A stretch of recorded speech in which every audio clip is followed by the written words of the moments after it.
Bismillahirrahmanirrahim. Assalamualaikum warahmatullahi wabarakatuh. Kali ini saya berada di ruang rektor ITS PKU dan saya sekarang dengan Bu Rektornya. Bu Weni, siapa Bu lengkapnya, Bu? Saya bisa lepas ya? Boleh, silahkan. Insya Allah. Sudah vaksin, Bu? Sudah. Saya juga sudah. Sudah alumni juga. Alumni apa? Alumni COVID. Kosek. Kok sing kita wawancarai semuanya di alumni kabeh yo.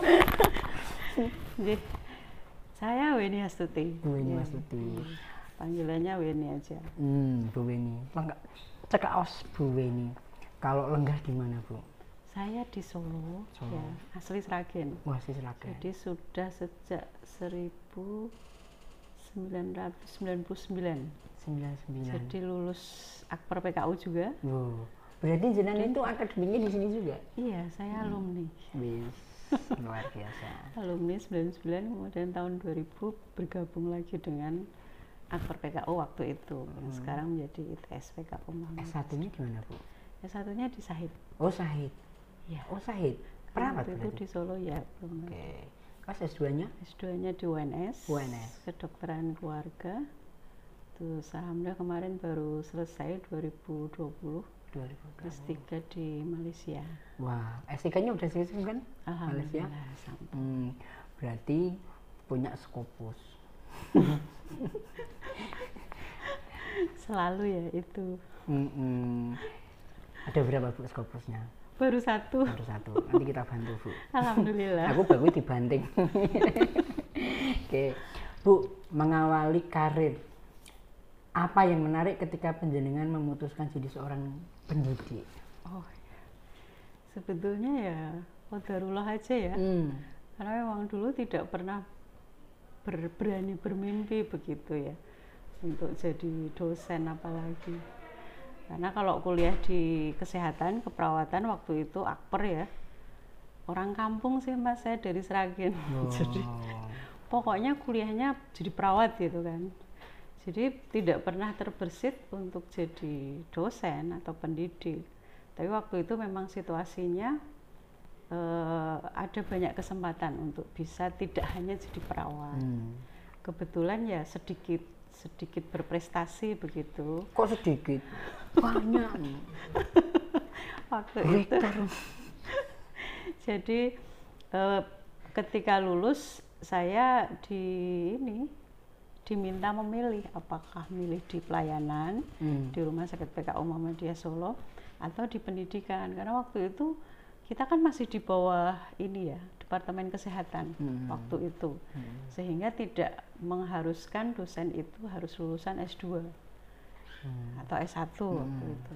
Jadi saya lulus D3 itu ngajar adik tingkat kembali lagi ke kampus itu masih ini. Boleh ya? Masih boleh, nggak masalah gitu. Baru kemudian ambil akta waktu itu, jadi belum ada pekerti, AA, jadi masih kayak guru. Akta 4 atau 5? Ya, akta 3 karena saya masih D3. Oh iya. Okay. Jadi seru, ketemu adik tingkat lagi. Oh iya, wah itu banyak yang kasus kayak gitu. Ketemu karo mahasiswane dalam satu akademiknya. Iya. Tapi kan nggak masalah, Bu? Nggak masalah waktu itu. Jadi ya mungkin karena memang sudah terpaksa karena situasi ya. Karena memang, tapi waktu itu sejak di semester akhir itu saya paling seneng kalau disuruh presentasi. Jadi kalau praktek di rumah sakit presentasi tentang kasus-kasus pasien itu saya seneng gitu, sehingga untuk berbicara di depan teman-teman waktu itu ya, di depan teman-teman dulu itu alhamdulillah sudah percaya diri gitu, sehingga ketika masuk sini kemudian di micro teaching gitu hasilnya memang kayaknya punya bakat jadi guru. Hari kerasa. Iya. Sebenarnya nggak ada keturunan, wong bapak saya kan buruh tani. Ibu saya cuma bikin ini kasur dari kapuk waktu itu. Jadi memang saya berangkat dari keluarga sederhana. Apa menariknya atau apa urgensinya ketika ibu dari Nun Sewu dalam berangkat seperti itu kok kemudian bisa menjadi seorang edukatif, pendidik? Apa yang bisa dipetik? Ya. Bu ini tuh guyunya khas banget. Bu ini tuh kalau manis-manis kayak.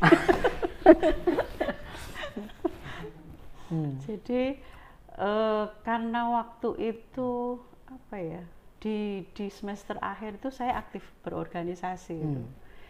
Jadi yang awalnya saya tuh biasa-biasa saja, maksudnya kurang begitu percaya diri.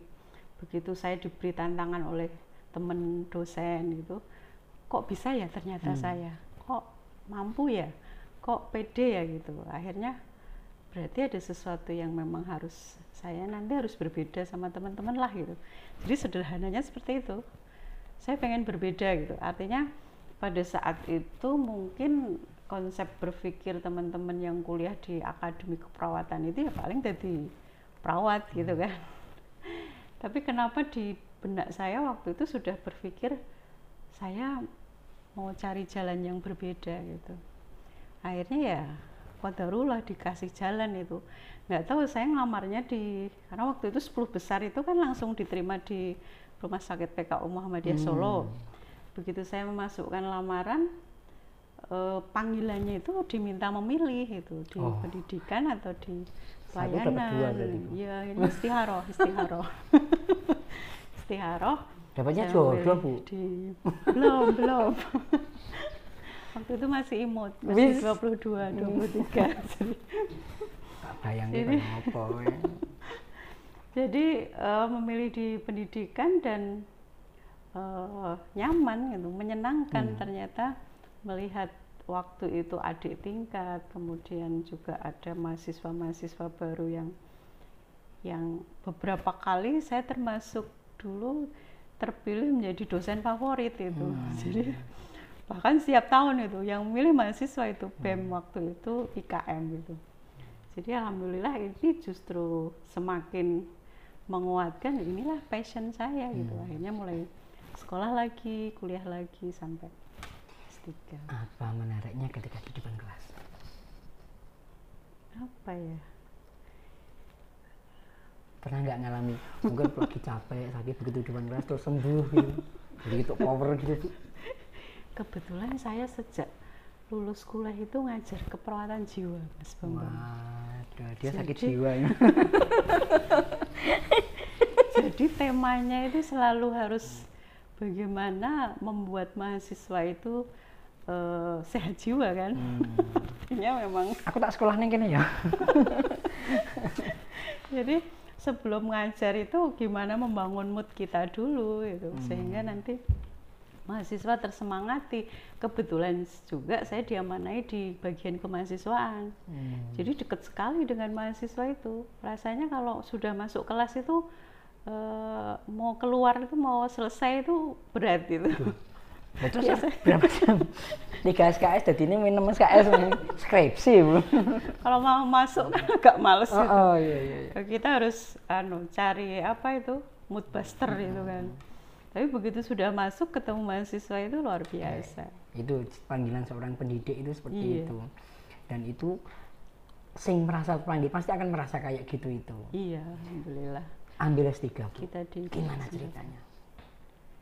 S3 lagi-lagi saya qadarullah juga ya. Jadi kadangkala kita atau saya ini tidak pernah membuat planning gitu untuk hal-hal tertentu karena memang menyadari mungkin ada beberapa pertimbangan atau sumber yang pendukung yang kurang kuat itu, sehingga dijalani aja mengalir, tiba-tiba ada kesempatan itu.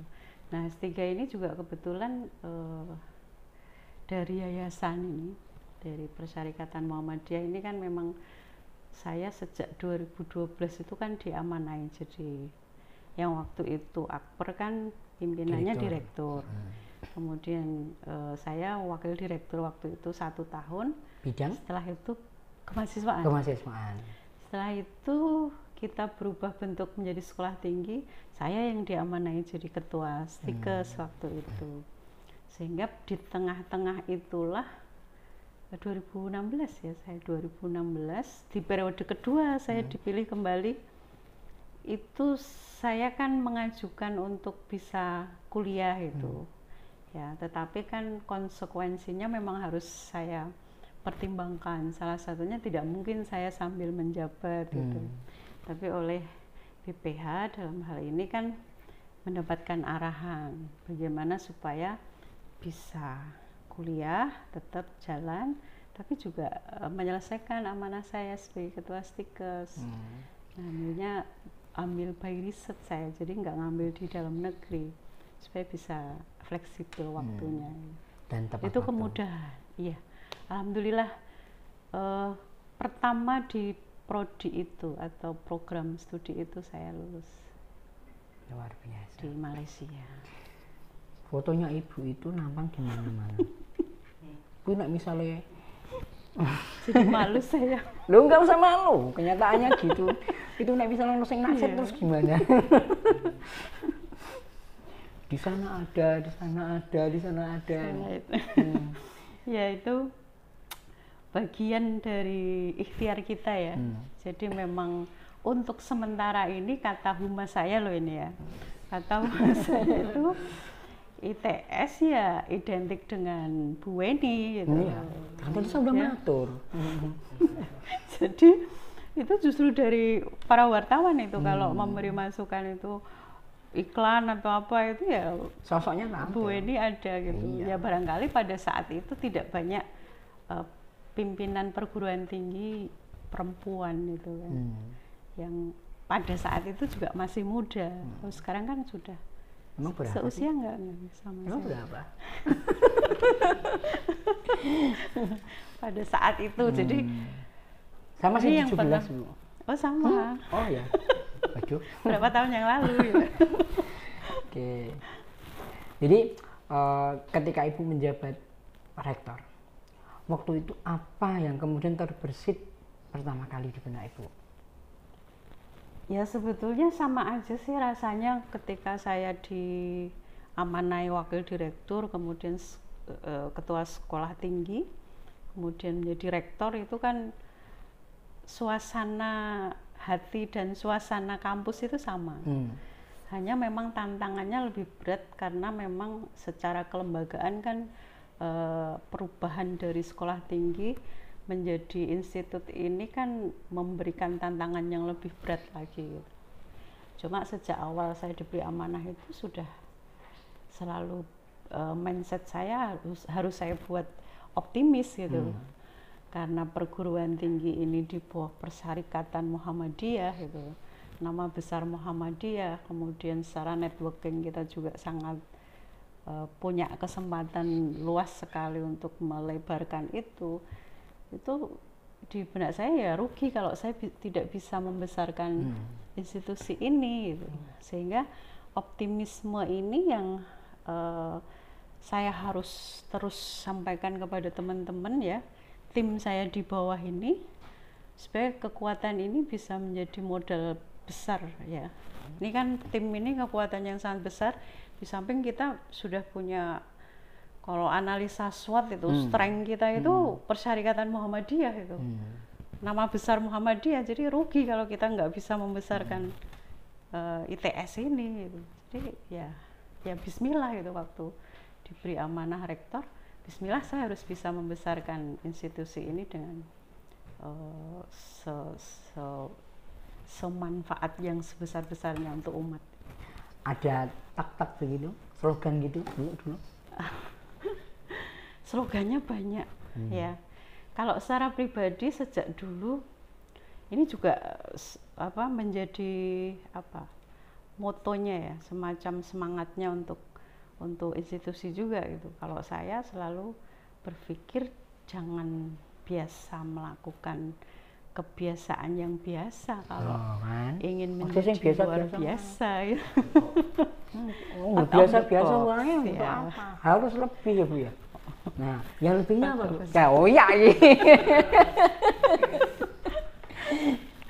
Contohnya lebihnya gimana Bu? Oh iya, yang jelas kita tidak biasa melakukan kebiasaan yang biasa gitu. Untuk institusi juga seperti itu kita. Jadi sesuai dengan branding kampus kita, kampus inspiratif gitu. Kita selalu harus bisa menunjukkan inovasi yang bisa menjadi contoh atau role model ya untuk teman-teman perguruan tinggi sejenis. Ini sudah kita buktikan alhamdulillah banyak sekali trust dari perguruan tinggi yang sejenis mungkin di kelas yang sama gitu ya, itu datang silaturahim ke sini itu untuk sama-sama belajar, dan kita ingin apa yang kita lakukan ini menjadi inspirasi juga untuk teman-teman pengelola perguruan tinggi yang lain gitu. Itu yang jadi semangat kami. Kemudian yang kedua, kita itu kan sebetulnya kalau menyerah pada kondisi itu, kelemahan kita kan ada di kampus kita itu kan di desa gitu. Maka nanti tantangan saya, harapan saya itu besar untuk ITS ini. Kita kampus di desa tetapi luar biasa animo masyarakat atau calon mahasiswa yang masuk ke sini itu. Karena kita juga punya slogan bagus loh Mas. Jadi di kampung tapi prestasi melambung, di desa tapi mendunia gitu. Kayaknya hanya di ITS PKU gitu. Ya, ada di pinggir jalan ini harus masuk. Gitu. Tapi itu kelemahan sekaligus jadi kelebihan Ibu ya. Iya. Harus dijadikan sebuah kelebihan. Kalau mungkin orang menyerah pada keadaan, ini kan kelemahan. Maka kita harus cari kekuatan-kekuatan lain ya.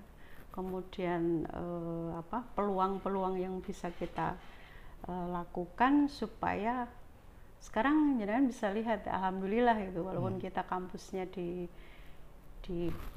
perumahan ya, di perkampungan, iya itu padahal saya masih gitu. Tapi tadi kesini juga masih harus dari Google Map. Tapi mubeng sini sering enggak gitu, ada kampus di kalau tahunnya udah lama cuman nya di sini. Jadi memang tapi teman-teman sebenarnya kalau masuk sini nggak sulit, wong tinggal nurut rel, pasti di setiap sudut-sudut itu mesti ada plakatnya, menunjuknya gitu. Jangan salah, sekarang kita justru sering jadi penunjuk gitu. Orang kalau di OLX di ITS PKU. Iya ngerti. Kalau jual tanah itu di iklan itu dekat kampus ITS itu ya. Ini kan salah satu manfaat juga kehadiran kampus ITS ini mengangkat perekonomian masyarakat Kadipiro. Branding. Ya. Tapi kita sudah punya strategi-strategi untuk menutup ya, atau mungkin juga kalau dianggap itu sebuah kelemahan ya kita akan tutup dengan kelebihan-kelebihan kita. Prestasi tentunya itu. Nah, sekarang pertanyaannya prestasi Bu. Selama menjabat itu apa mungkin yang pernah diraih? Kalau standar prestasi untuk perguruan tinggi ya parameternya akreditasi itu ya, yang memang itu tuntutan tidak hanya pemerintah tapi masyarakat, karena kepercayaan masyarakat itu bisa kita peroleh ketika kita bisa menunjukkan bahwa kita sesuai standar, itu bahkan bisa melebihi standar itu. Tapi yang lebih penting lagi, kita tidak hanya ingin memenuhi standar gitu. Ya. Standar itu cukup. Standar batas normal. Iya cukup, makanya itu biasa kan. Nah kita maunya luar biasa gitu. Jadi kalau bicara prestasi yang jelas tidak harus dalam bentuk sebuah reward atau award atau piala atau apa ya, tapi kita bisa memenangkan sebuah kompetisi gitu. Kompetisi di tengah masyarakat, tidak hanya bicara Solo saja, bahkan Jawa Tengah, nasional itu kita siap berkompetisi, karena kita tidak hanya bicara ya tadi saya katakan kalau reward, piala dan seterusnya bisa Mas Bambang lihat itu banyak sekali yang itu juga ada 2 itu. Dan itu juga itu standar, karena ini juga masuk dalam penilaian akreditasi kan, kita anggap ini standar. Tapi bagaimana kita bisa meraih kepercayaan masyarakat, artinya kita bisa berkompetisi dengan kompetitor-kompetitor kita. Inilah yang saya anggap ini sebuah prestasi yang tidak mudah. Ini kalau tim kita nggak bagus itu, tim ITS itu nggak solid, kompak, kerja keras, kerja ikhlas, kerja cerdas dan mumtaz itu. Mumtaz gitu. Bukan tuntas Bu. Nggak dituntaskan. Mumtaz ini kan sudah sempurna ini. Ya, ini luar biasa kan. Jadi, itu. Bu, angkanya berapa sekarang? Apanya? Angka kredit. Lupa. JFA.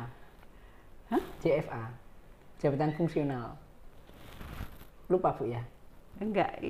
Udah. Kalau bicara pribadi ya. Oh. Ini kan udah dokter. Sebentar lagi kan tinggal paling 100 200.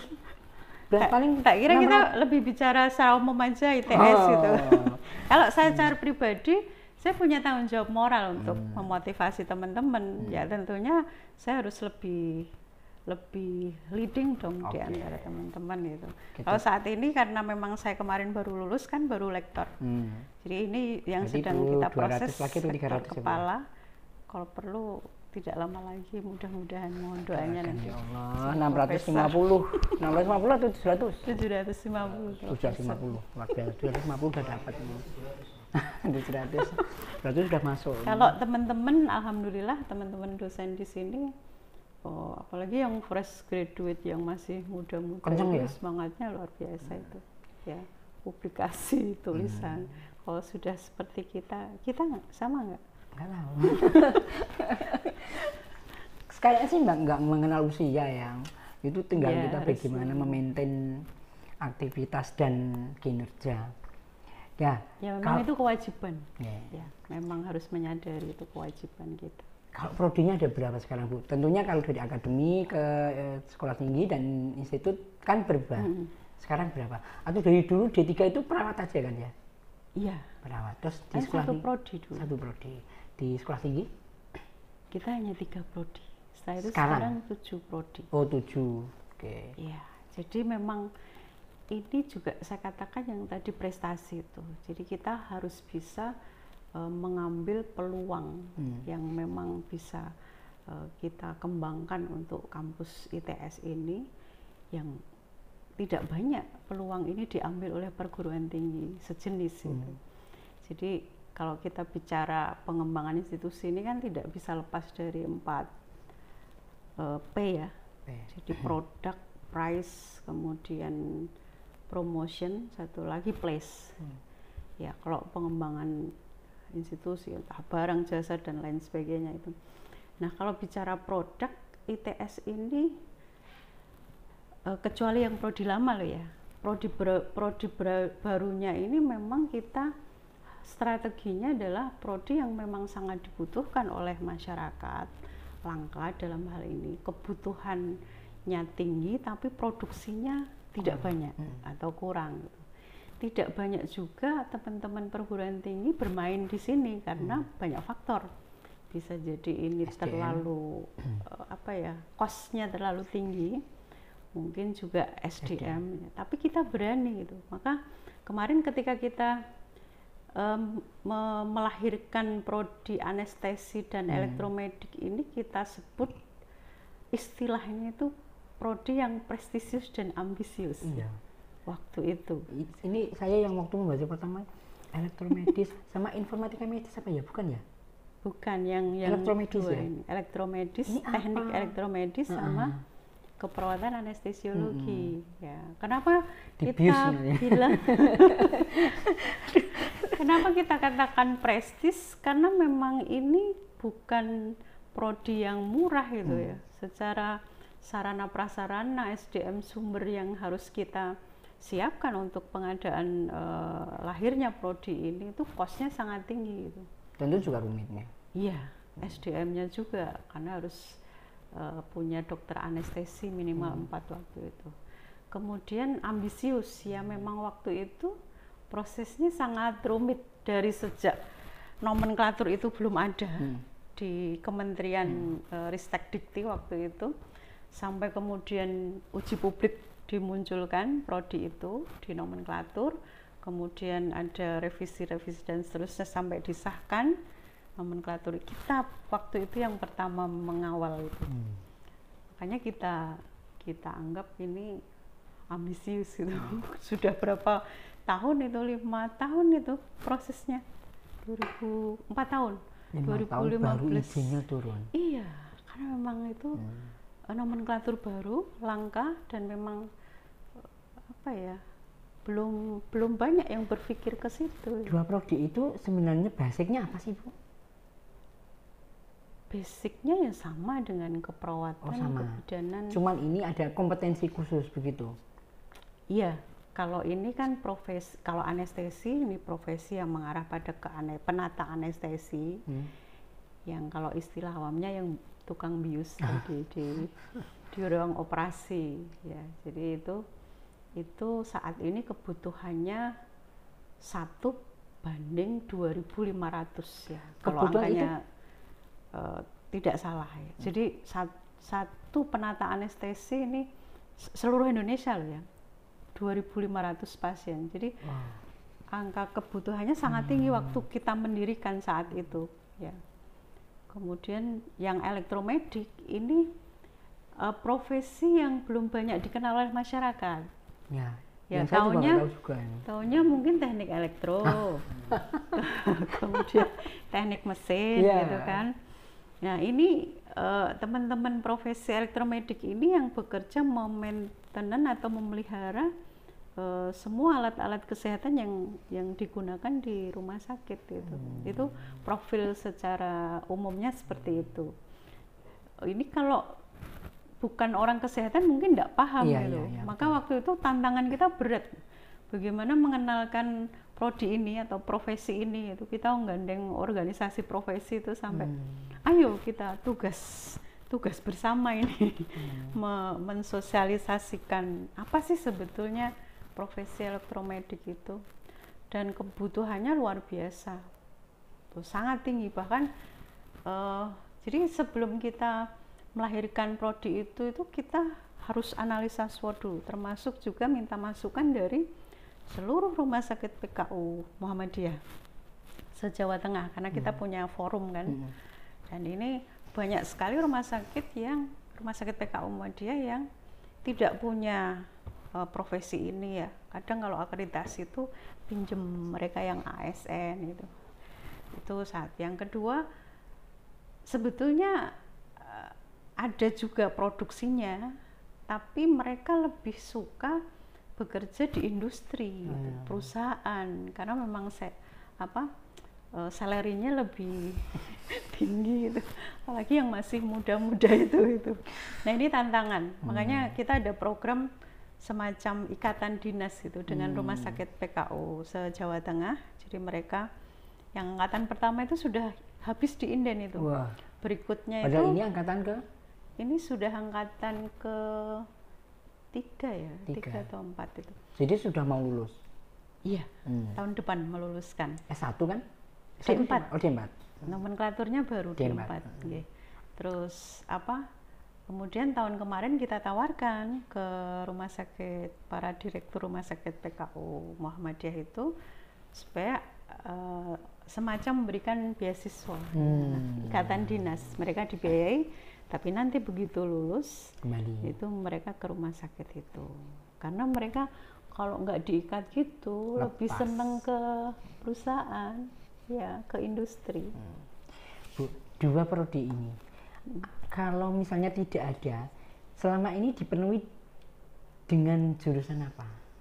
Oh iya, jadi kita itu mengelola prodi keperawatan itu sejak 1993. Termasuk tertua nomor berapa ya di Solo Raya ya, 2 atau 3, nomor 2. Ini menunjukkan bahwa pengalaman kita mengelola untuk prodi ini atau jurusan keperawatan ini insya Allah tidak perlu diragukan lagi. Pada saat itu akreditasi dengan Depkes pun kita sudah B gemuk waktu itu ya. Kemudian alih pindah ke Dikti, alhamdulillah ya B semua. Ini sudah branding kita itu Akper PKU, Stikes PKU ya. Sekarang ITS PKU sudah mulai berubah brandingnya. Tapi waktu Akper PKU, Stikes PKU itu branding kita ya perawat gitu. Ya, karena cepat ya Bu, antara sekolah tinggi dan institut itu kan cepat banget ya. Itu hanya nggak sampai setahun, ada setahun nggak ya? Enggak, Akper ke Stikes itu prosesnya hanya 9 bulan. Setelah itu kita berubah menjadi institut itu 2012 berubah Stikes, 2019 menjadi institut. Jadi memang kekuatan kita saat ini ya, dilihat indikatornya adalah daya serap kita ya, lulusan kita yang sudah tersebar, kemudian juga banyak yang sudah sukses atau menjadi apa ya, yang memang di profesinya dia berkembang bagus itu adalah keperawatan.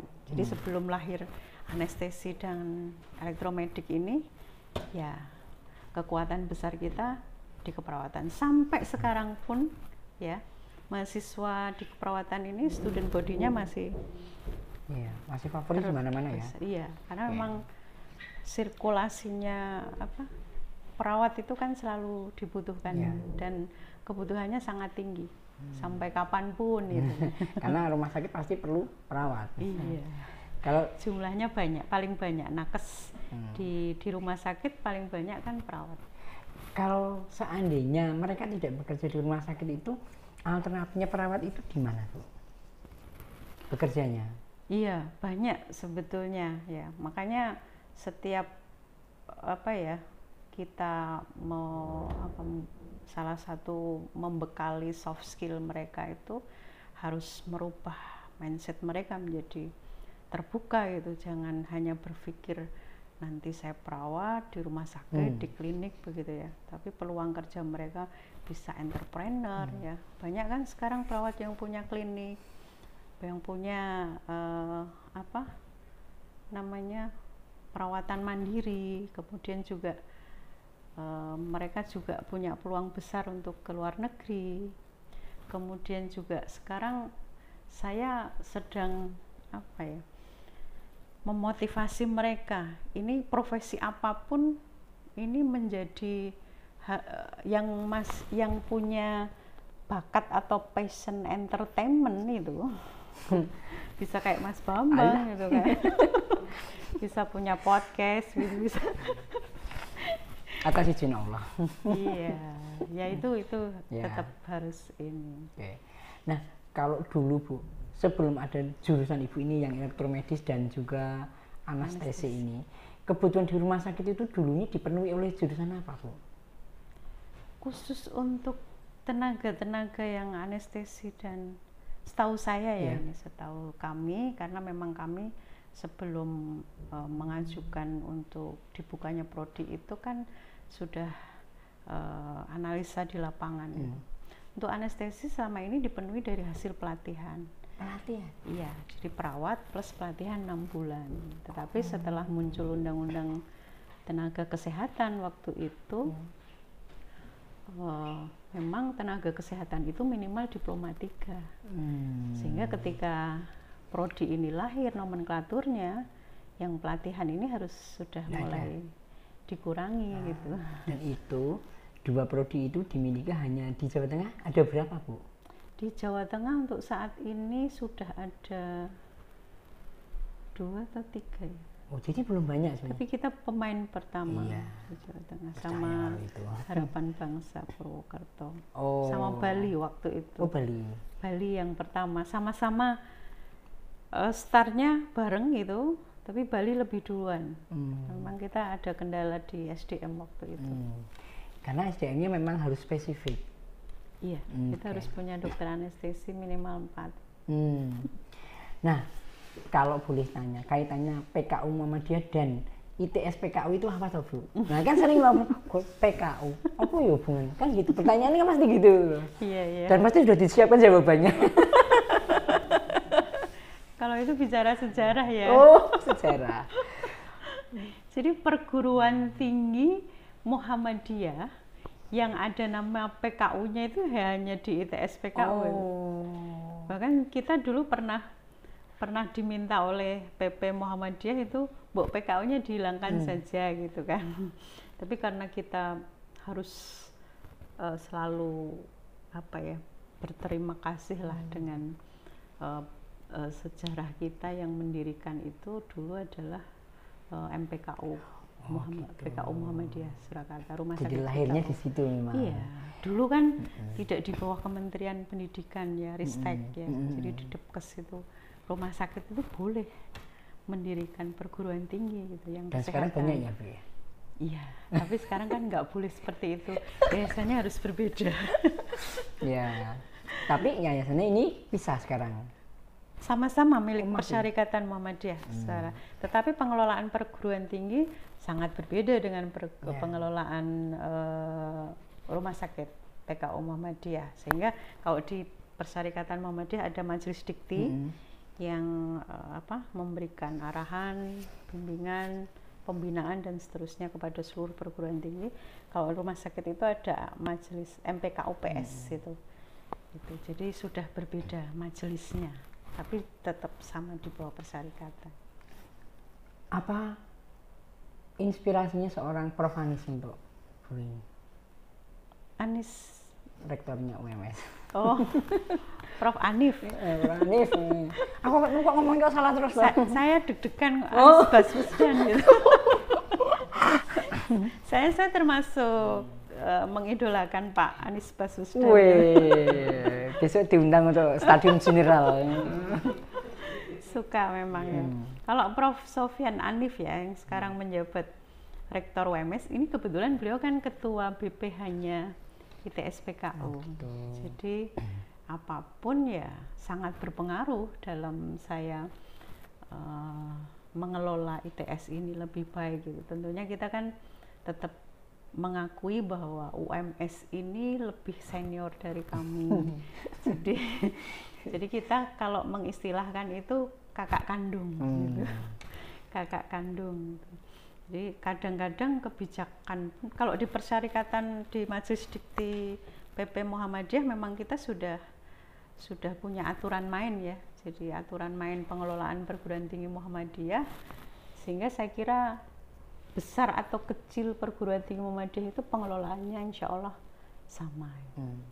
Standar ya? Iya, dan Prof. Sofyan ini banyak memberikan arahan dan pembinaan kepada kami sesuai dengan tugas fungsi beliau dan peran beliau sebagai ketua BPH di luar Rektor UMS. Dan tentunya juga tidak bisa terlepas dari pengaruh kebijakan-kebijakan di UMS, pasti itu.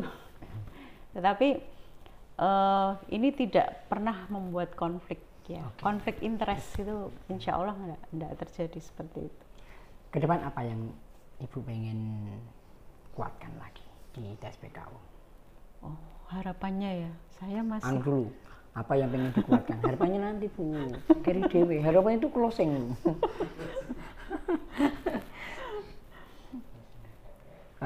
Suwe banget ini. Untuk mikir ini. Jadi yang perlu dikuatkan di sini itu branding, alhamdulillah. Tadi kan 4 kekuatan itu ya. 4P ya. Promotion ya. Promotion, kemudian place, price dan produk. Produk ini kita nggak akan niru gitu. Artinya membuka prodi yang sudah ada misalnya seperti itu. Kalaupun sudah ada, kita memang punya target pasar sendiri.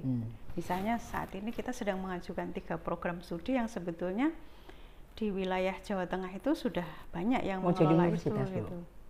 Oh enggak, kalau kita tetap di level institut. Saya kira cuma nambah prodi. Iya.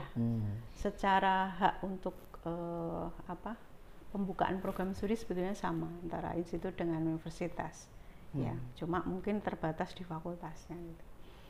Nah, kalau kita bicara produk, ini kita memang harus punya strategi akan melahirkan produk atau prodi yang memang itu langka dan tidak banyak kompetitor kita yang bermain di sini gitu ya.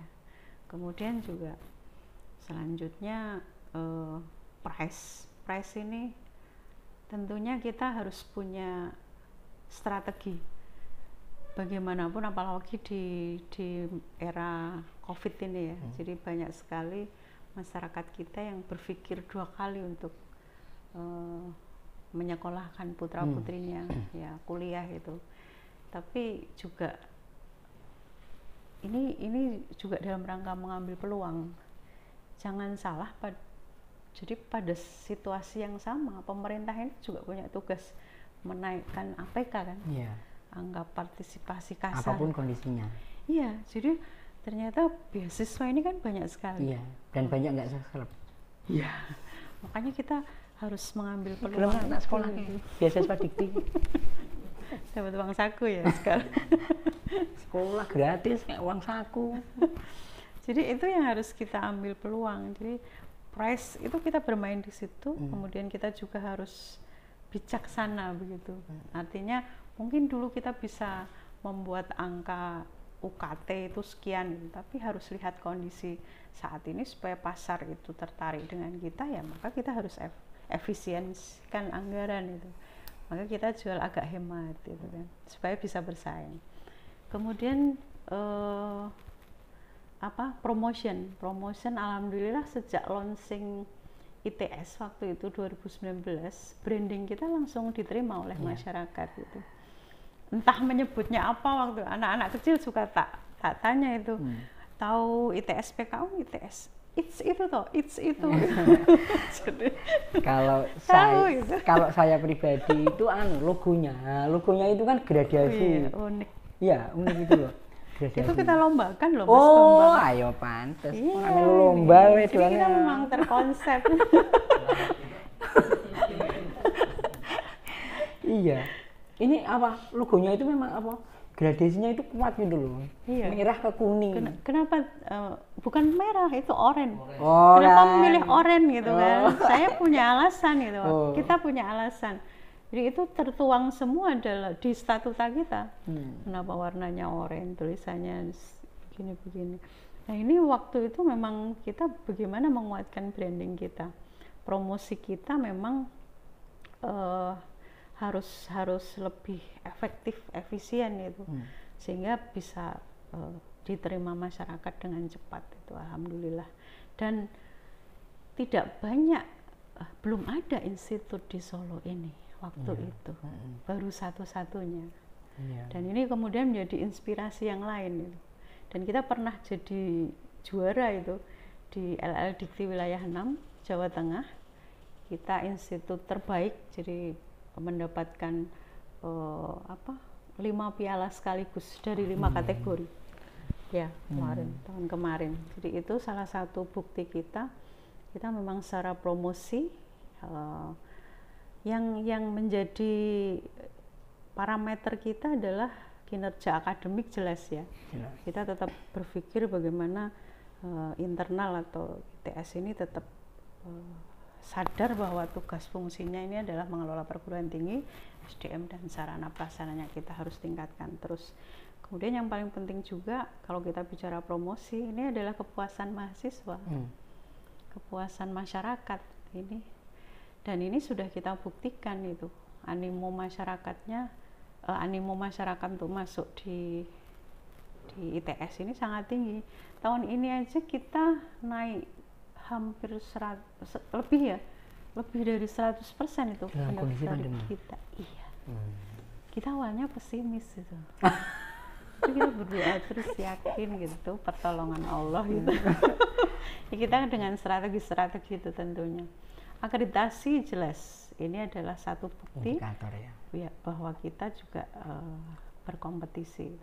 Kemudian yang terakhir place. Nah, place ini kan luar biasa. Kami tim di ITS PKU ini seluruh sivitas akademika juga harus percaya diri, meskipun tempat kita ini mungkin dirasa kurang strategis, faktanya luar biasa mahasiswa. Malah justru jadi kelebihan. Iya, banyak tamu yang masuk ke sini loh.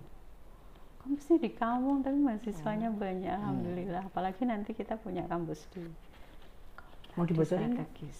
Itu nanti harapan. Nah ya, di mana gitu? Mau dibocorin nggak? Gimana? Mau dibocorin di mana gitu nggak? Oh, nggak. Belum. Boleh. Gimana? Sudah, kita sudah melirik. Gitu. Gimana Bu? Kan nanti ada pertanyaan harapan nanti katanya closing. Aku dipace genten. Closingnya. Bu, kalau dosennya jumlahnya berapa sekarang? Sekarang sudah ada. Wah, ini saya nggak hafal. Kurang lebih 54. Aku ngetes aja nih. Itu pengen biasanya Bukan kan 7 kali 5 harusnya. Dan ini sedang rekrut beberapa prodi, memang kita masih banyak kebutuhan supaya bisa memenuhi rasio dosen mahasiswa. Berarti udah lebih dari rasio. Sudah, alhamdulillah kita sehat. Satu kelas bisa sampai berapa mahasiswa Bu daya tampungnya?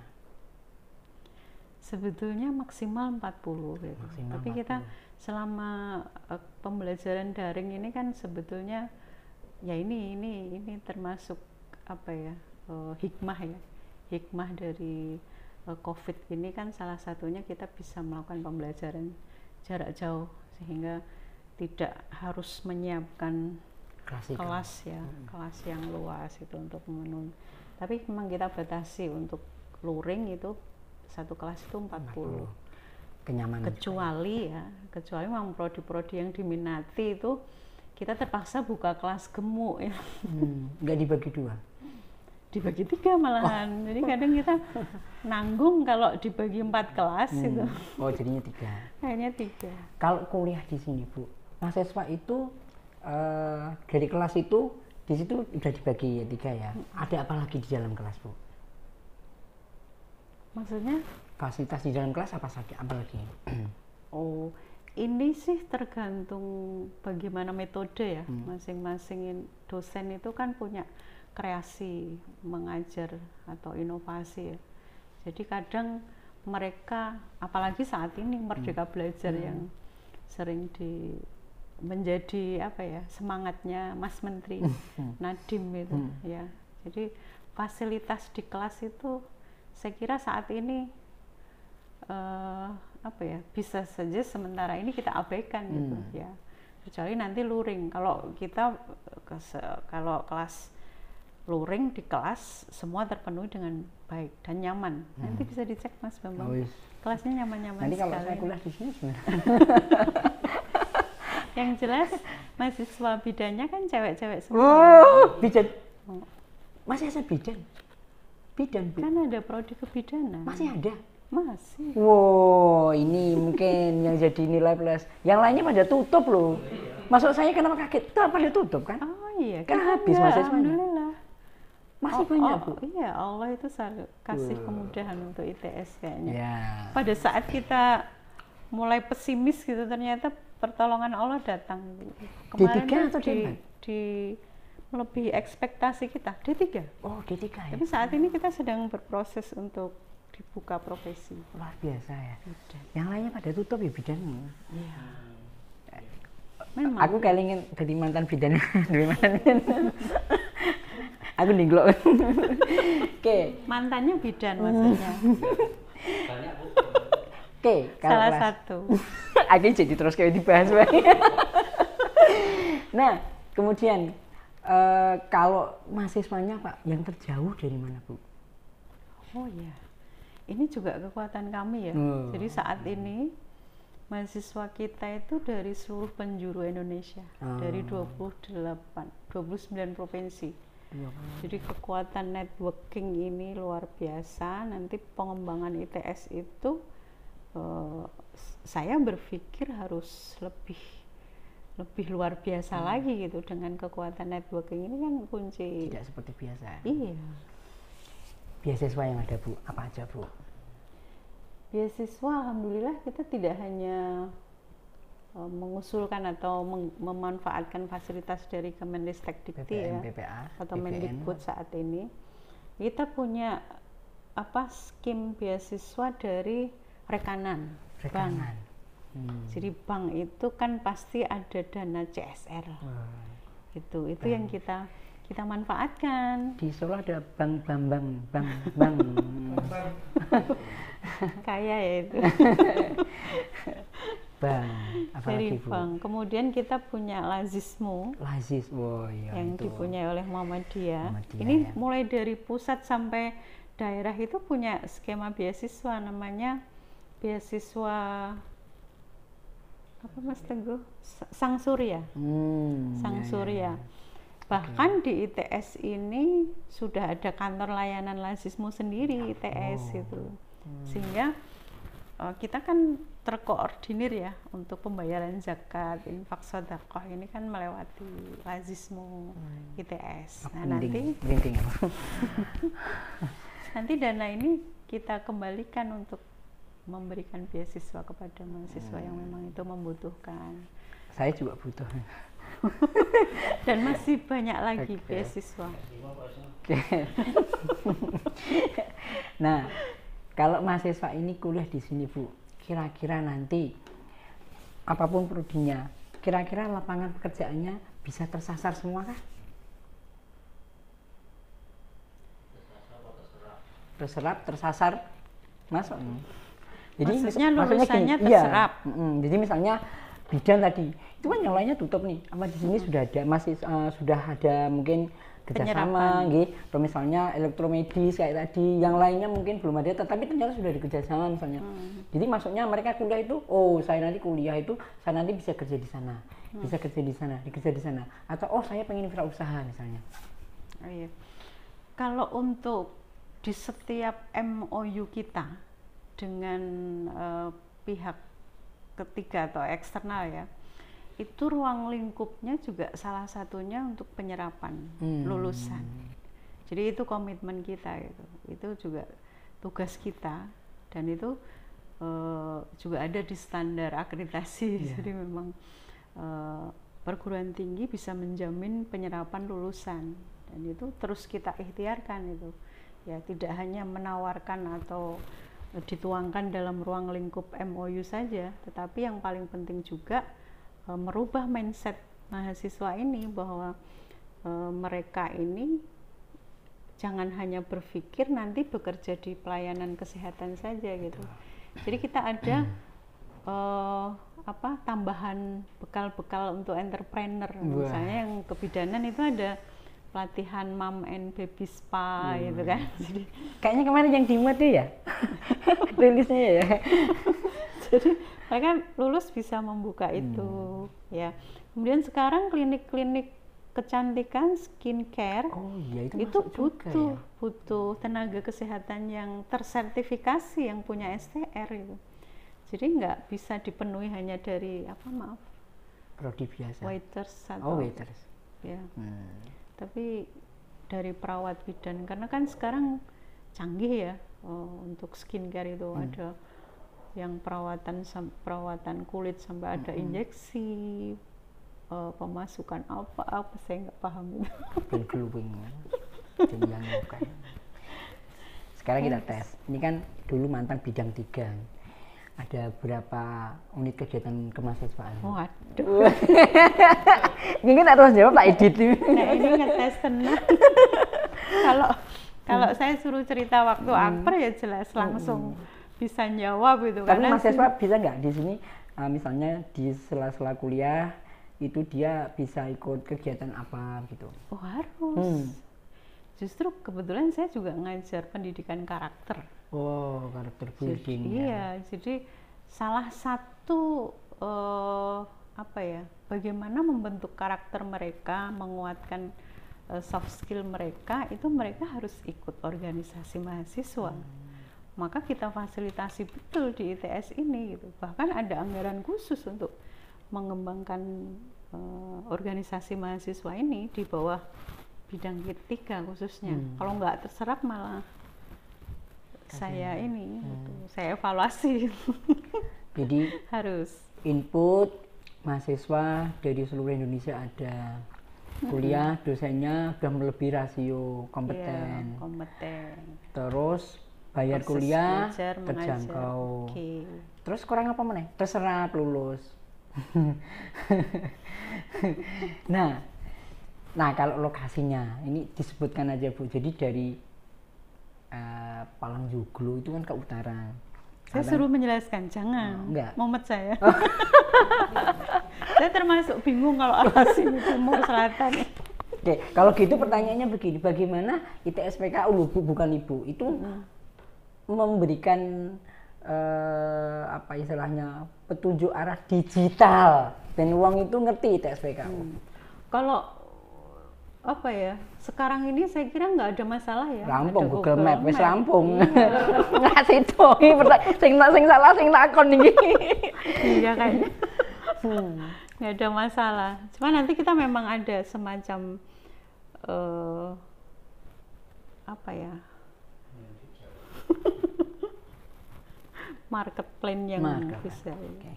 Bu, nah pertanyaan ini pribadi ini. Ibu perasaannya gimana kalau jalan gitu, ini ada billboardnya gitu, gimana? Ini secara pribadi. Begini angel ya.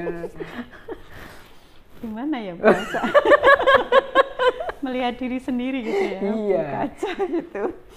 Enggak, kalau saya itu cuma deg-degan, teratap. Kalau dia mah teratap. Itu mungkin di awal-awal ya. Tapi lama-lama Benny gitu. Enggak gitu, Bu. Yang paling excited itu kalau ada yang kemudian WA saya gitu. Jadi saya lihat fotonya loh di sini. Berarti dia baru aja lihat. Kemudian teman anak-anak itu bundamu gitu dan seterusnya. Teman SD, teman SMP gitu. Ya Allah, lihat gambarmu di sini itu yang paling bikin excited. Kalau cuma melihat di baliho itu, ya kalau saya biasa gitu. Mungkin di awal-awal yang agak deg-degan. Deg-degannya kenapa? Guyune iki kan, elak biyen iki lho. Oh, guyune iki. Karena ini bertanya pada beliau pribadi. Iya, perasaannya ya. Sebetulnya karena pertanyaan ini sudah lama ingin saya tanyakan, Bu. Arah pertanyaannya juga kayaknya sudah tahu arah jawabannya. Iso nebak ya. Jadi memang ini pertanyaan ramutu. Seperti kita melihat seseorang yang dikenal publik gitu ya. Jadi saya dulu siapa gitu kan. Akhirnya ada foto saya di situ dilihat semua orang. Rasanya mungkin yang paling sangat terharu itu yang jelas orang tua saya, bapak ibu saya itu betapa awal-awal melihat itu menangis gitu ya. Yang dulu mungkin untuk bermimpi bisa kuliah saja tidak mungkin kan kalau hitung-hitungan matematika bumi gitu. Enggak, ini sudah saya tahan ini. Ini cerita yang harus saya ceritakan setiap ketemu mahasiswa baru. Ya, itu untuk memotivasi, menjadi inspirasi itu harus kan gitu. Jadi memang ya perasaannya dulu saya atau anaknya ketika orang tua saya itu bukan siapa-siapa gitu. Yang dulu mungkin saya kecilnya bikin batu bata loh. Ya. Jadi sampai kuliah itu kita kalau bapak itu kan kuli buruh di Selepan ya, penggilingan padi. Itu kalau nggak panen kan beliau nggak kerja. Nah, kalau nggak panen itu kita beli tanah itu terus dibuat batu bata. Jadi semua anaknya harus membantu gitu ya.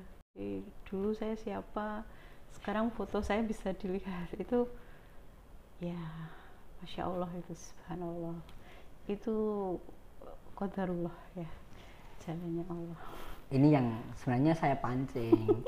Beliau bercerita dari seorang yang mungkin non sewu tadi itu dari desa, tetapi itu bukan masalah sebenarnya. Jadi itu bukan sebuah masalah, bukan sebuah penghalang untuk bisa menjadi yang luar biasa dan menginspirasi banyak orang dan bermanfaat ya Bu ya. Kata kuncinya bermanfaat. Itu tujuannya. Berarti harapannya apa Bu?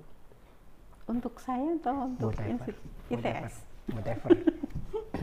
Kan ITS sekarang ini kan ITS PKU kan Bu Eni itu SPKU. Iya. Sudah tahu juga simbolnya ya. Ini dulu bikinnya juga harus nyari inspirasi. Ya oke. Kalau untuk diri saya sendiri tentunya saya berharap jadi apapun saya gitu.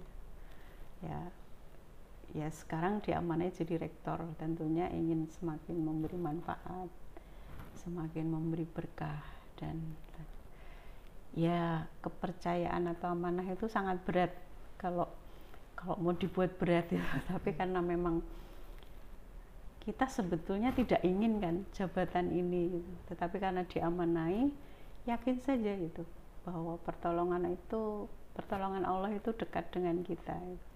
Makanya berharap semuanya dimudahkan.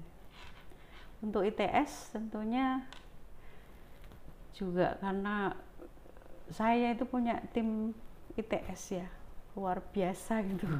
Mereka teman-teman itu mengikuti ritme bekerja saya itu di awal-awal kita membangun branding ITS itu luar biasa. Kadang lembur sampai pagi itu buat mereka biasa, habis ini apa. Jadi saya selalu mengatakan kita harus berlari gitu, karena secara waktu itu, secara kelembagaan kita tertinggal gitu. Kalau kita nggak berlari, bagaimana kita mau jadi leader itu?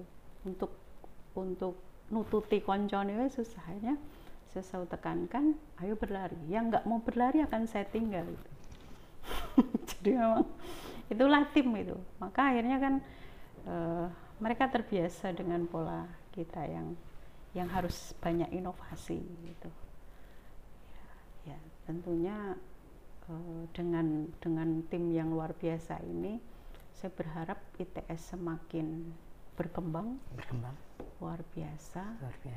Kemudian memberi manfaat dan berkah, tidak hanya untuk teman-teman semua yang di Civitas Akademika, tapi untuk persyarikatan Muhammadiyah dan tentunya untuk umat. Kata kuncinya itu. Jadi semoga harapannya tercapai, kita doakan bersama-sama. Tapi masih ada mimpinya ITS. Apa, Bu?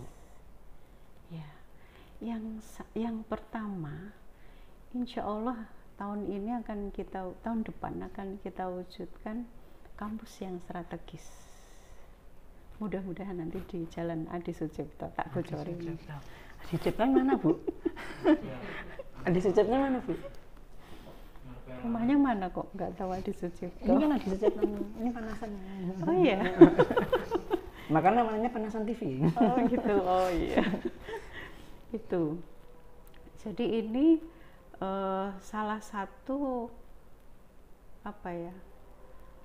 yang tadi saya katakan kelemahan kita di letak strategis kita ini harus segera diberikan solusi gitu loh, sehingga energi kita itu tidak hanya menutupi kekurangan kita bahwa kita secara letak ada di kampung gitu.